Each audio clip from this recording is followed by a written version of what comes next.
The fire that awoke the giants in the quiet reaches of the Orion Spur, nestled beyond the swirling light of the Rimwood Nebula. The human colony of New Horizon thrived. It wasn't a military outpost or a hub of commerce, it was a place of peace. Settlers had come seeking a second chance, a slower life beneath twin suns and rich soil.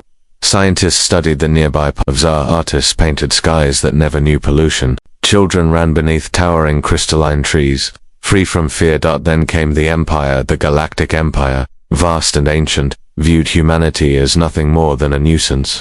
A newly emerged species that spread fast, spoke too loudly, and dared to speak of freedom. The Terrans had refused multiple summons to bend the knee. They didn't see the Empire's crown as something to be obeyed. They saw it as a relic. So the Empire sent a message. On a cloudless morning, without warning, 5 Imperial warships descended over New Horizon. No declaration, no demand, just fire. Plasma rounds turned glass towers into dust. Orbital strikes melted crop fields into craters. The Central Observatory, once a beacon of exploration, was annihilated mid-broadcast. Those watching the feed across the Sol Coalition saw the final frames. A mother shielding her child. A teacher waving students into an underground shelter. A scientist still reaching for the power control as the roof collapsed. The Empire called it a cleansing operation. A necessary act. But what they didn't understand, what they never understood, was that humans remember. And when humanity remembers pain, it doesn't weep, it builds. The burning of New Horizon didn't instill fear, it planted fury. Within 20 hours, Earth's emergency Senate convened for the first time in 70 years. Once a symbolic chamber, it now pulsed with urgency. The Sol Coalition's representatives, Mars, Europa, Titan, Kepler Prime, and dozens more, spoke with one voice. There would be no diplomacy, no appeasement, no surrender. The old protocols were activated. In bunkers beneath Antarctica, hibernating is that once orchestrated Earth's planetary defense networks booted up for the first time in generations. In orbit, deep space drydocks received encrypted orders to awaken hidden projects. Civilians watched as once quiet moons revealed underground railways, shipyards, and weapons platforms, forgotten relics of a war humanity never wanted but had always prepared for. Back on Earth, a 94-year-old general, retired, blind, and long-thought senior, walked into Central Command without escort and whispered the activation code for Project Iron Halo. That same day, 1,000 prototype ships began retrofit, but it wasn't just Earth. The attack echoed across the stars. The colonists of Vega Station, built within a magnetar's death grip, retooled their fusion harvesters into magnetic rail weapons. The refugees of Nova Asterio, survivors of a pirate raid, offered their freighters as decoys for infiltration missions. A girl named Maya, who had lost her entire family in the fires of New Horizon, volunteered to become the youngest operative in the Interstellar Signal Corps. Her first message, translated into 100 dialects, spread like wildfire. We are not broken. We are becoming. From every system, humans came forward. Farmers, poets, hackers, pilots, not to fight for vengeance, but to fight for meaning. Meanwhile, the Empire watched. Their governors laughed. One even toasted the massacre during a diplomatic ball. A necessary culling, he called it. Let them bark in their kennels. But the laughter didn't last. First, it was the loss of communication with the mining outpost at Vexa 29. A patrol frigate near Epsilon Drift was found hollowed out and adrift, its databanks missing. Its crew unharmed but sedated, each with the message, remember New Horizon, burned into their ceilings. Then, 3 of the Empire's top cyber centers were hacked simultaneously, their funds rerouted, their files mirrored and erased. Their flagship AI overwritten with a child's drawing from New Horizon, a sun, a tree, and 2 stick figures holding hands. Panic set in, not because of the damage, but because no one saw it coming. For the first time in centuries, the Empire was facing a foe it couldn't predict. Humanity wasn't using brute force. They were using precision, imagination, and above all, patience. Within 45 standard days, the first reclaimer fleet was launched, but it wasn't composed of standard warships. These were hybrid science vessels turned ghost ships, asteroid-hold cruisers, and stealth corvettes that made no sound even in quantum subspace.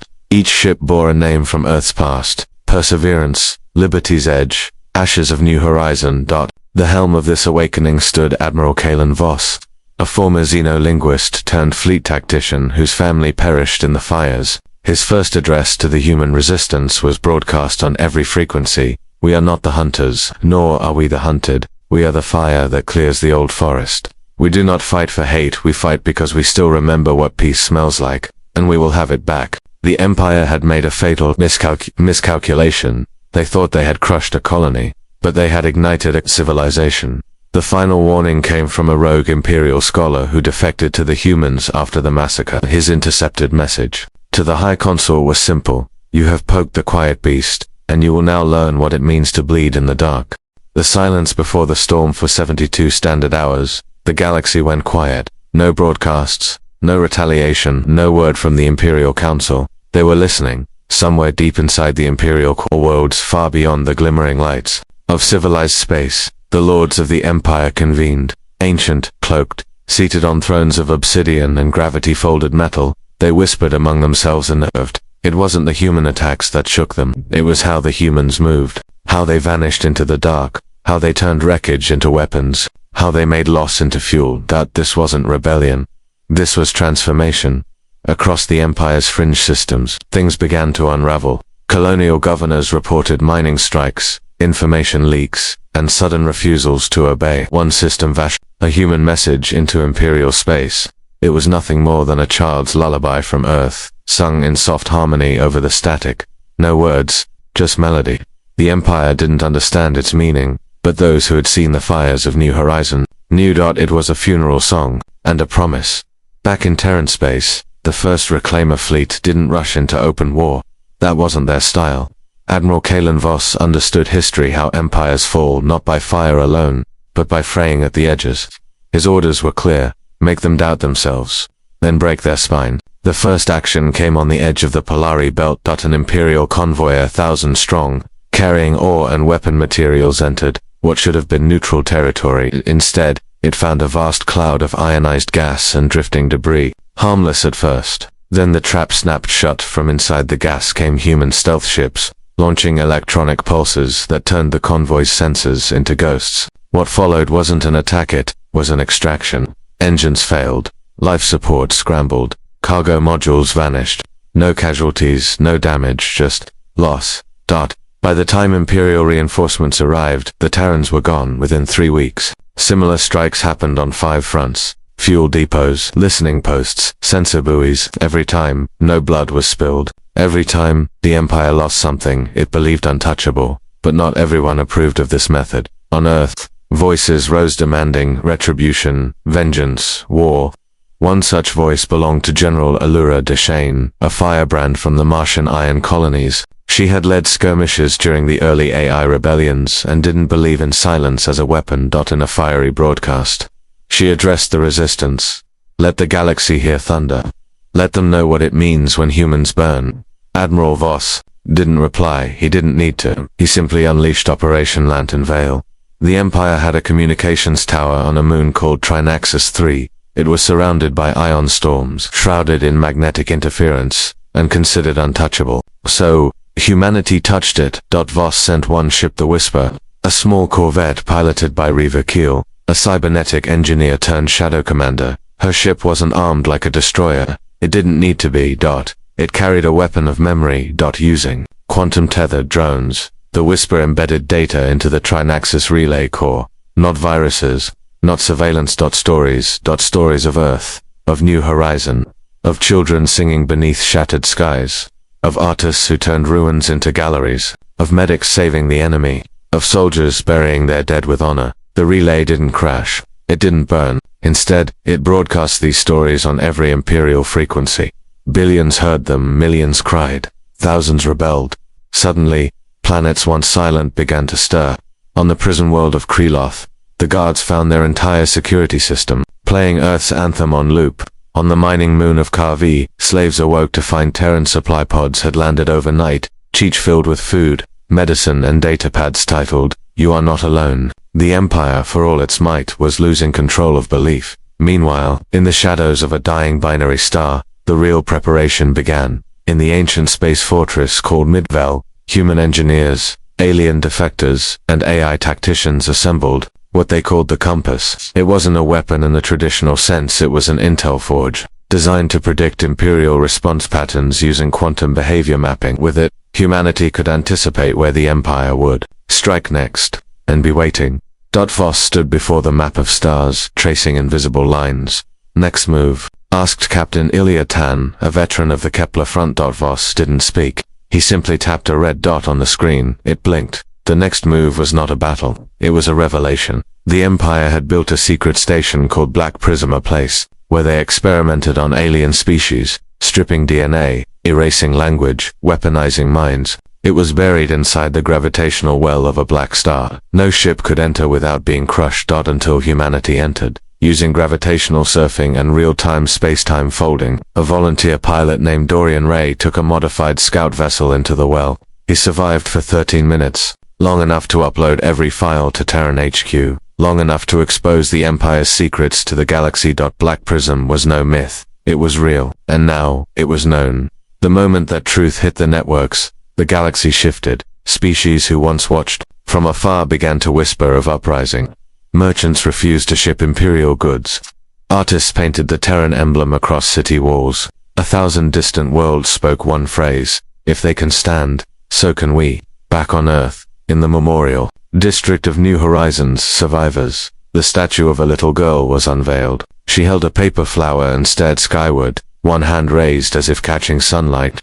Below her feet was inscribed a quote from an old Terran poet: "They wanted to make us afraid.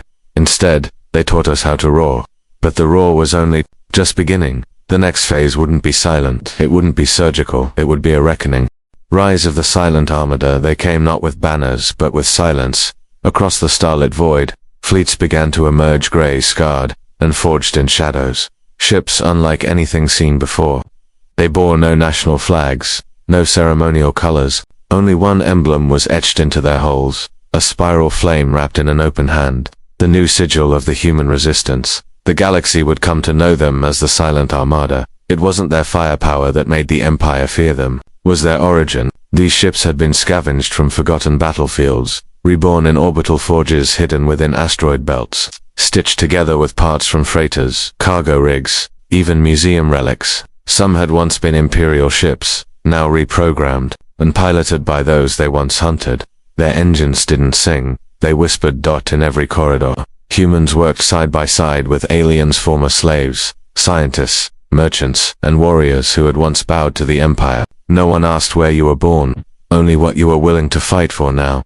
Each vessel had a name, not chosen by military code, but by memory. The memory of Anya, the Last Laugh, Oathbreaker, Talisinger, and the largest among them, a dreadnought forged from 3 fractured Imperial battleships, was called Saul's Vengeance. The man who stood on Saul's Vengeance's command deck was not a general or a politician. He was a teacher. Elias Corran, once a professor of comparative xenopolitics, now a reluctant leader of rebels. His voice, known across dozens of resistance broadcasts, spoke not of hatred, but of clarity. He addressed his assembled captains through the encrypted holonet. They thought silence meant fear. They were wrong. Silence is the breath before the storm. The armada you command is not born of conquest. It is born of memory, of sorrow, and of choice. You are not ships. You are symbols. You are hope.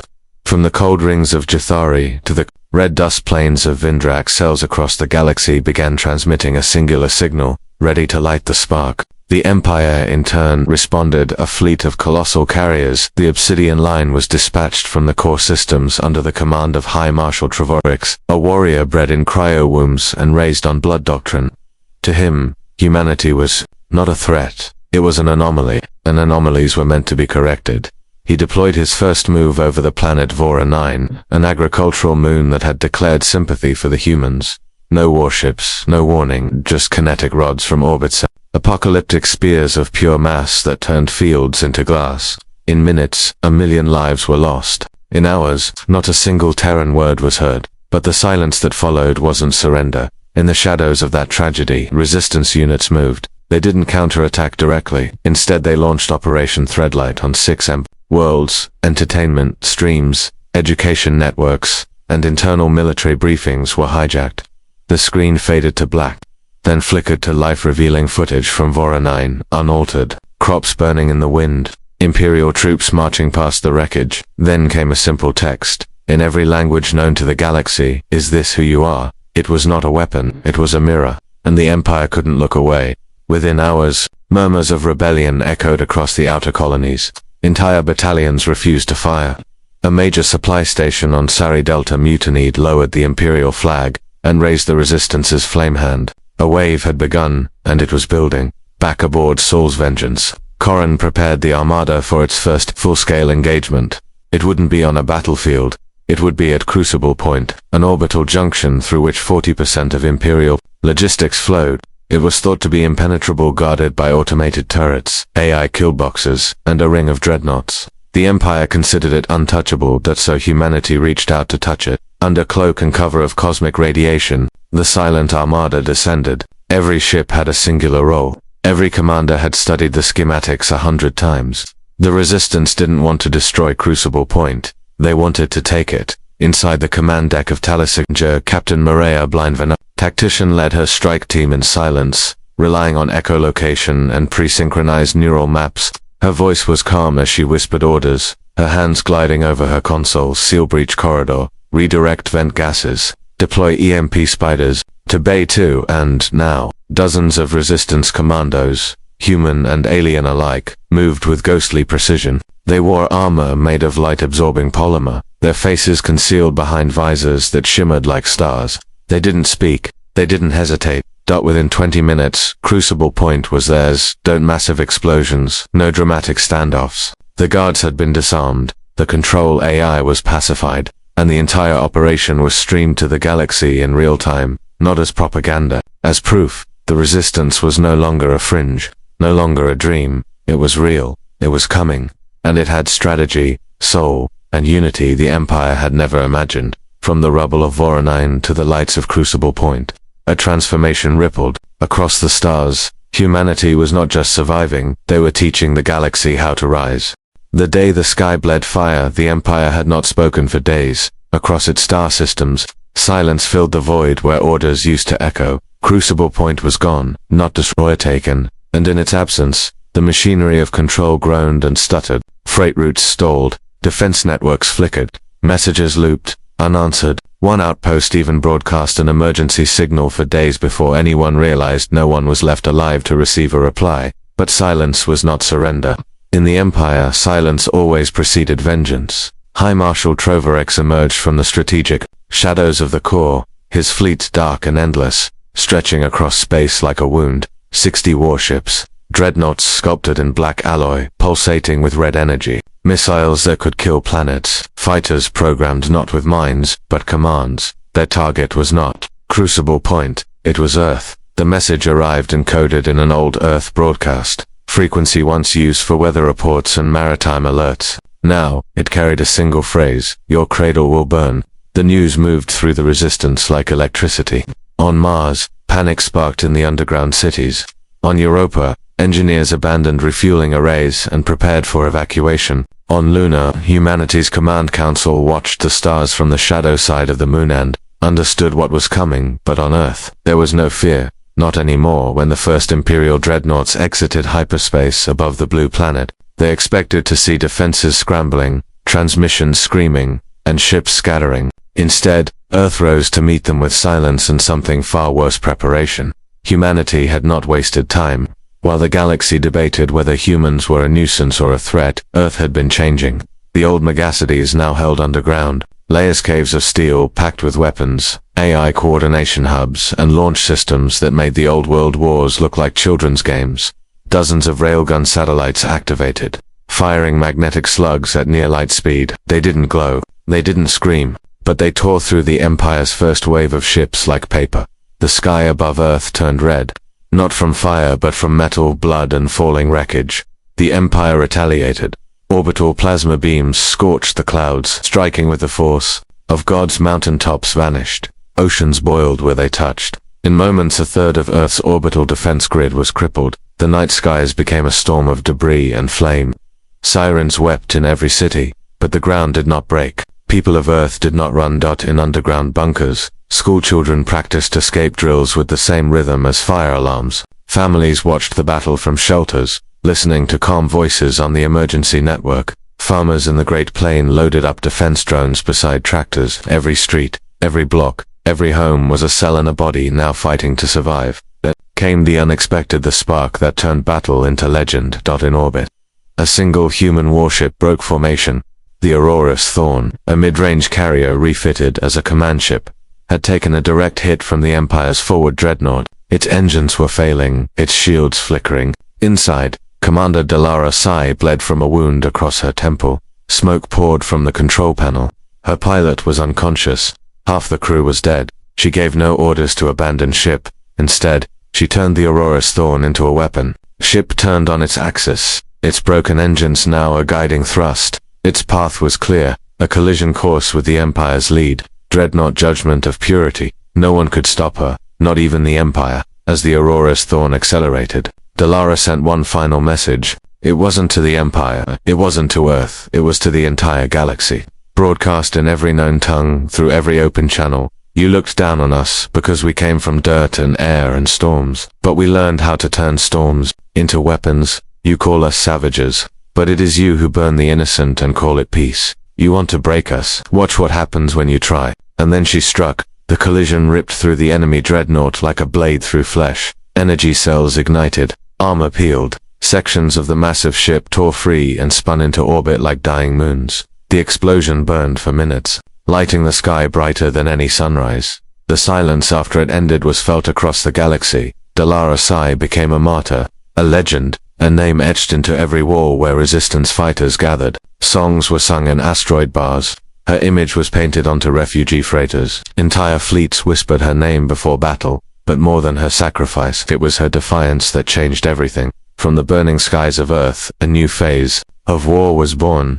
Humanity had defended its home not with superior weapons, but with will, with unity. With the refusal to be broken, the Empire had come to make an example. Instead, it had become one. Across the stars, oppressed species watched the broadcast again and again. It wasn't the explosion that mattered, it was the calm voice, the promise behind her words, the terrifying truth. Humanity would never kneel, as Earth cooled from its battle scars. As the fires dimmed and wreckage drifted in orbit, the Resistance sent one final encrypted message through Crucible Point. It wasn't a threat. It wasn't a plea, it was a vow. You have made us fight for our lives, now we fight for everyone's. And far beyond Earth, in the Empire's core systems, High Marshal Trevorix sat in silence for once, not out of strategy or pride, but because for the first time in his life, he was afraid. Whispers across the stars, the wreckage of the battle above Earth had not yet finished falling when the whispers began.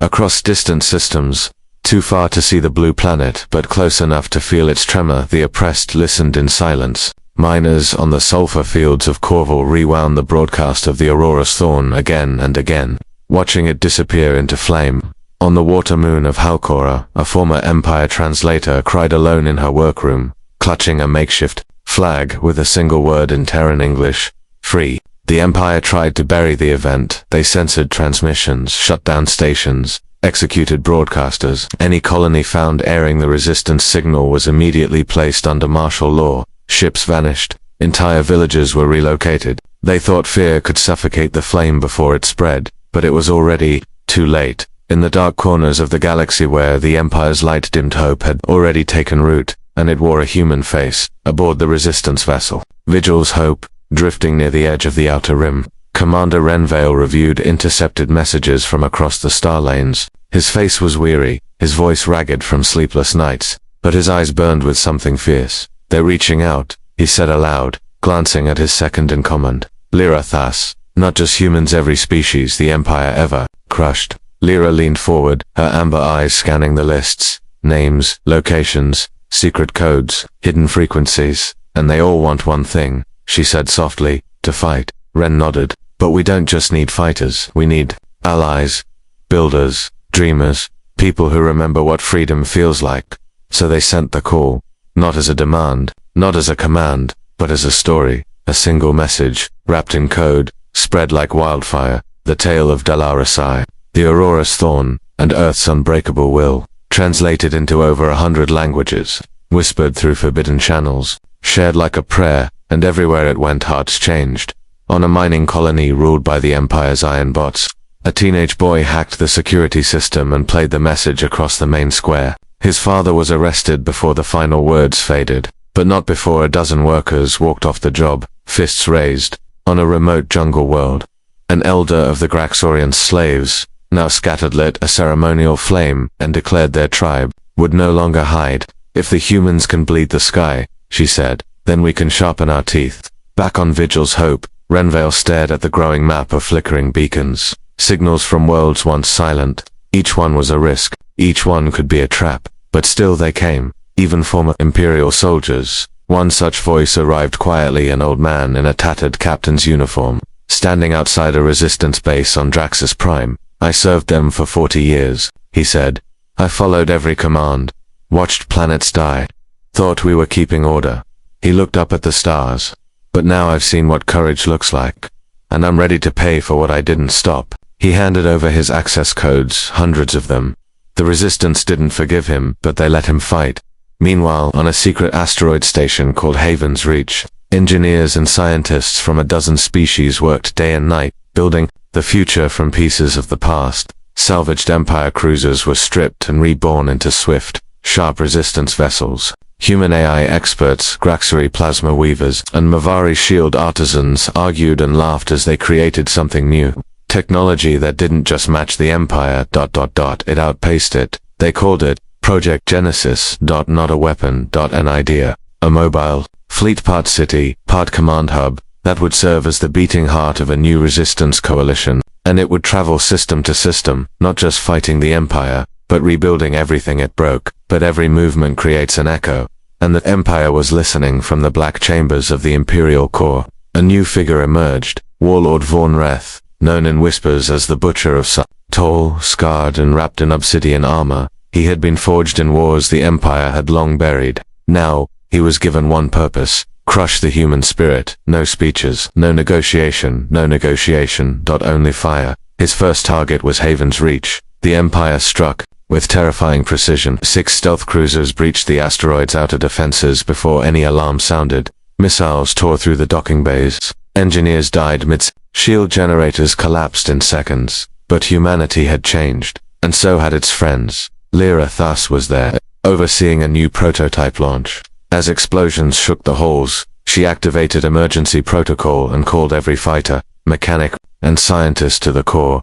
We don't run, she said over the station-wide intercom. We hold, we fight for every life here, and they did. A Mavari child, just 12, dragged wounded engineers to safety. A blind human technician rerouted the power grid by memory. A retired Graxari warrior stood at the airlock door, plasma rifle glowing, holding the breach until his last breath. And then came the twist. Project Genesis, still untested, unfinished, launched. From the burning debris of Haven's Reach, the ship roared to life. Not with weapons, not with war, but with survival. It jumped through hyperspace just as the core collapsed, carrying hundreds of refugees and the last hope of the Resistance. In the aftermath, Renvale received a final transmission from Lyra. Her voice crackled, the signal weak, but her words were clear. Tell them we didn't give up. Tell them we chose to stand. And that's what makes us dangerous. Her signal cut out, but her sacrifice lit another fire across the stars.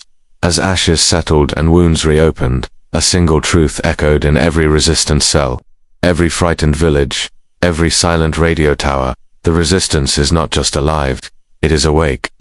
And the Empire's days were numbered.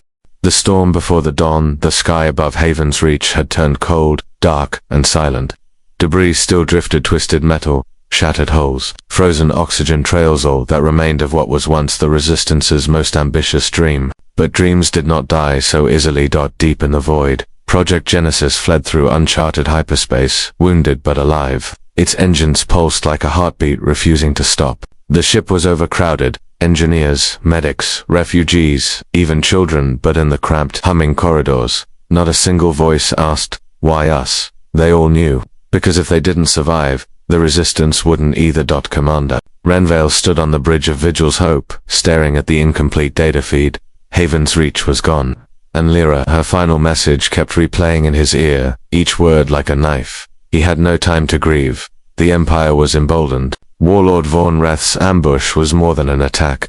It was a message. The Resistance had dared to build a future, and the Empire would now burn every future in response. Within hours of the Haven's Reach attack, Imperial dreadnoughts appeared across fringe systems. Peaceful mining colonies were turned to slag. Refugee convoys were hunted through asteroid fields. Even silent supporters' worlds that had only whispered hope were now dragged into open war. And yet, the resistance did not break. In fact, something strange happened. For every world that was crushed, two more rose up. Entire fleets began to defect. From the Ilari starships in the nebula belts to rebel Vorten cruisers, old enemies of humanity, started arriving in secret.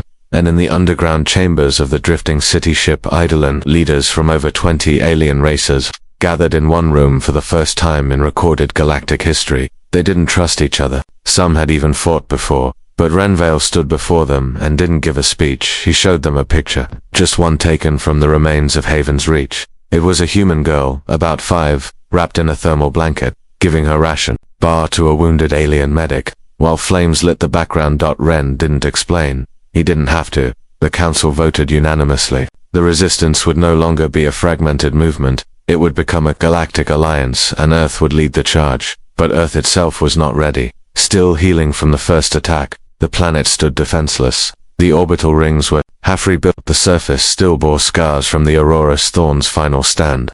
And yet, across its continents, humans were preparing not just soldiers, but civilians. Children learned to operate emergency beacons. Farmers doubled food production for refugee fleets. Scientists who once mapped galaxies were now designing atmospheric shields, using nothing but scrap satellites and grit. They weren't waiting for protection. They were becoming it. Meanwhile, far across the stars, Warlord Vaughn Reth prepared his masterpiece, a weapon forged from the remains of a dead sun. They called it the God Torture mobile station, with a gravitational cannon capable of ripping planetary cores apart. And his first target, Earth. He believed it would be easy. The humans had lost their base, their fleets were scattered, their leadership weakened. But what he didn't understand was this: you cannot kill what refuses to die. As the God Torch approached, the new Galactic Alliance launched its first major counterstrike, not at the weapon, but at its supply chain. Human commando teams infiltrated fuel stations and disabled reactor nodes. Vorten saboteurs jammed communications. Ilari stealth ships drew away the escort fleets. When the God Torch finally reached the Terran system, it was alone.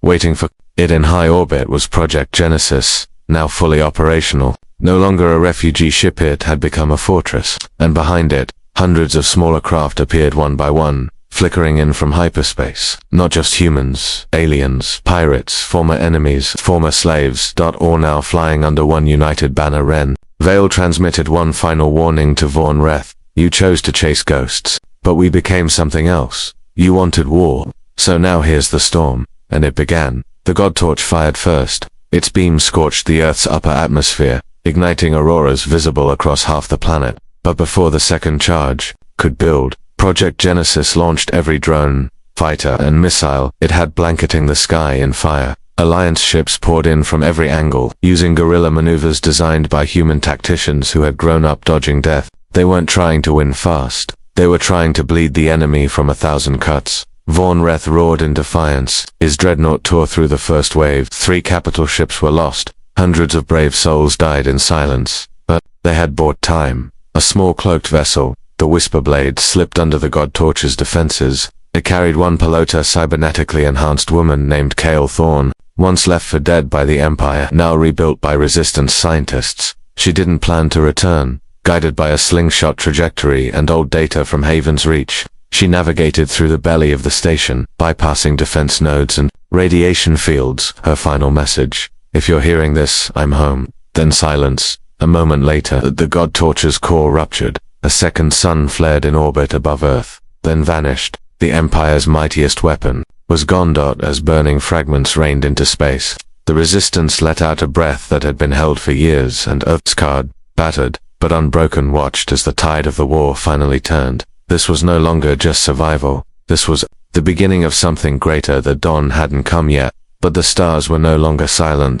A new flame across the galaxy. The wreckage of the God Torch drifted across Earth's orbit like broken chains. Its jagged frame shimmered in the reflected glow of Earth's dawn, now no longer a vulnerable jewel in the void, but the beating heart of a rising galactic movement. Across the stars, word spread like wildfire. The humans had turned the tide. What began as scattered resistance, a whisper in the dark, had become a united cry that pierced through the silence of oppression.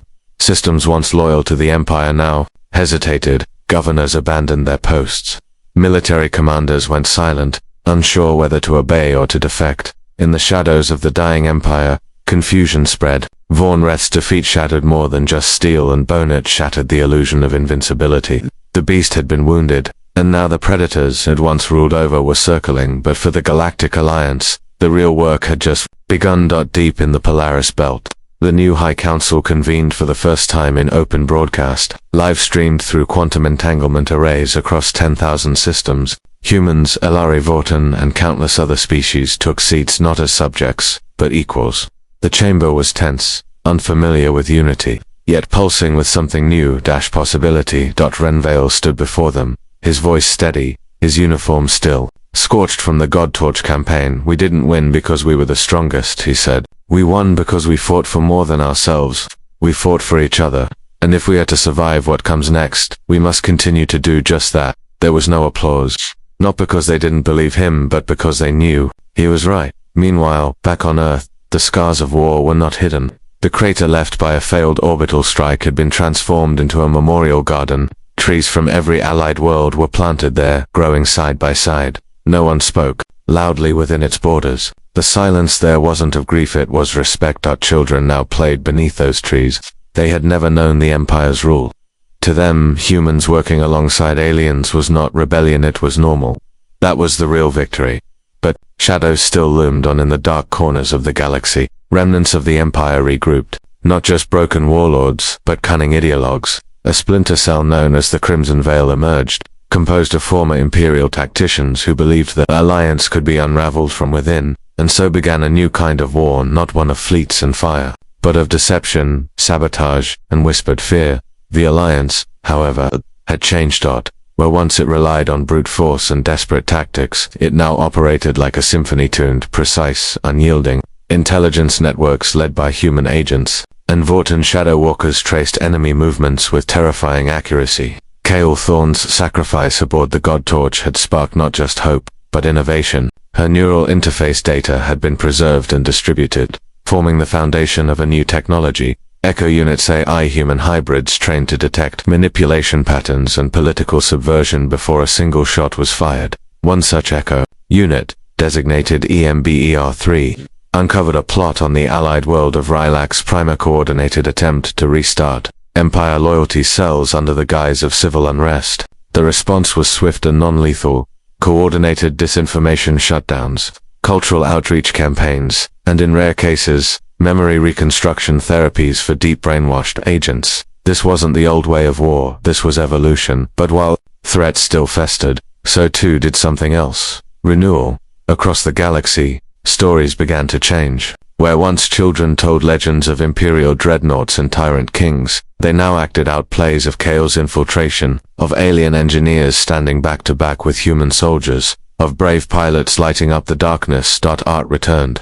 Music flowed through war-torn streets. Sculptures of harmony replaced statues of dominance. And, above all else, people began to believe again, not in the past, but in the future. The Galactic Council launched an initiative called the Terralite Accord, named for the child of Terra Nova whose photo had inspired so many. The Accord promised equal trade, shared resources, and education across species, access to knowledge without borders, even former Imperial worlds. Seeing the prosperity blooming in Alliance sectors, petitioned for amnesty and admission. The Council responded not with pride, but with responsibility, because this wasn't about vengeance, it was about building a galaxy where no empire could ever rise again. 1 year after the God Torch's destruction, the Council gathered on a neutral world for the unveiling of the Memorial of Stars, a vast open space station orbiting a dying blue giant. Its walls bore the names of every known casualty of the war, not just humans, everyone. The ceremony was broadcast to the entire galaxy. Renvale did not speak this time. Instead, a young human girl 8 years old, born aboard Project Genesis, now fluent in 3 alien dialects, stood before the crowd. "My name is Lyra," she said, "and I don't remember the war. I wasn't alive when we were scared of each other, but I know the stories, and I know what you made together. I'm not here to thank you. I'm here to ask you to keep going, because if you stop, the stories will stop, and I want new stories, ones where everyone gets to be the hero." She looked into the camera, into the hearts of billions. "Let's build that together." And in that moment, the galaxy finally exhaled. Not because the war was over, but because hope had become something stronger than war. It had become reality. The stars would always be vast, dangerous and cold. But now, they belonged to everyone, and the light that first sparked in the ashes of humanity's wrath had become a new flame, one that no empire could ever extinguish again.